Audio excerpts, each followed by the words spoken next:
ঘটনাটি গত ২৭ জুনের ঢাকা এলিভেটেড এক্সপ্রেসওয়েতে দায়িত্ব পালনকারী নিরাপত্তা রক্ষীদের হঠাৎ চোখ পড়ে সিসিটিভি ক্যামেরাতে।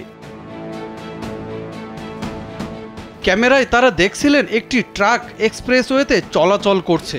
একটু পরপর চলন্ত ট্রাকটি থামছে। এক্সপ্রেসওয়েতে থাকা রোড ব্যারিয়ার চুরি করে সেই ট্রাকটিতে তোলা হচ্ছে। বিষয়টি দেখার সাথে সাথেই সেখানকার নিরাপত্তা রক্ষীরা ধাওয়া দেয় ওই ট্রাকটিকে। খবর দেওয়া হয় তেজগাঁ থানা পুলিশকেও। কিছু সময়ের মধ্যেই ট্রাক সহ আটক করা হয় 2 ব্যক্তিকে। তেজগাঁও থানা পুলিশ জানায়, এলিভেটেড এক্সপ্রেসওয়ের মালামাল চুরির অভিযোগে মোহাম্মদ সাদ্দাম হোসেন ও মোহাম্মদ মোরশেদ নামে 2 জনকে গ্রেপ্তার করা হয়েছে।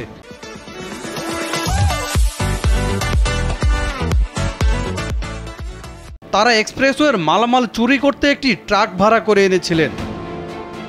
কিছুদিন যাবৎ এক্সপ্রেসওয়েতে কেবল বিভিন্ন মালামাল চুরি হচ্ছিল। এই বিষয়টি কর্তৃপক্ষ আমাদের জানালে আমরা নজরদারি করি। এই নজরদারির এককালে সিসি ক্যামেরার ফুটেজে দেখা যায় যে এবং সাদ্দাম এবং মোরশেদ নামে 2 জন একটি পিকআপ যোগে প্লাস্টিকের রোড ব্যারিয়ার চুরি করে নিয়ে যাচ্ছিল।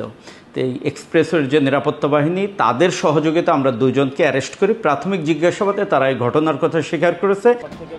পুলিশ বলছে, তেজগাঁও থানার বাউলাবাগ এলিভেটেড এক্সপ্রেসওয়ের উপরে এই ঘটনাটি ঘটে।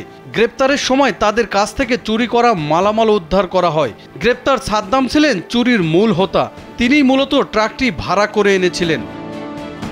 এই মাল চুরি করার জন্য বিগত 1 মাস যাবৎ একাধিকবার তারা রেকি করেছে এবং মালগুলো নিয়ে কোথায় বিক্রি করবে আগের থেকেই নির্ধারিত ছিল। বিভিন্ন আবাসিকে এই ব্যারিয়ার ইউজ করে তাদের কোনো একটা গ্রুপের সাথে তাদের যোগাযোগ আছে। এই চোর সাদ্দাম সে কার কাছে বিক্রি করবে সেটা আগেই ঠিক করে এই মালামালগুলো চুরি করছিল। তাদের বিরুদ্ধে একটা মামলা রুজু করা হয়েছে। আমরা এই বিষয়ে আরও অনুসন্ধান করতেছি, তদন্ত করে দেখতেছি যে এদের সঙ্গে আর কেউ জড়িত আছে কিনা।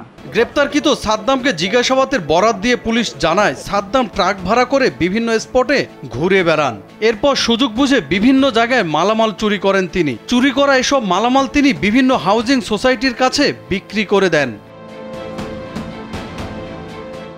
গ্রেপ্তার সাদ্দামের বিরুদ্ধে বিভিন্ন থানায় 3টি মামলা রয়েছে। তেজগাঁওয়ের ঘটনায় দায়ের করা মামলায় তাকে আদালতে পাঠানো হয়েছে বলে জানিয়েছে পুলিশ। জনি রায়হান, কালবেলা।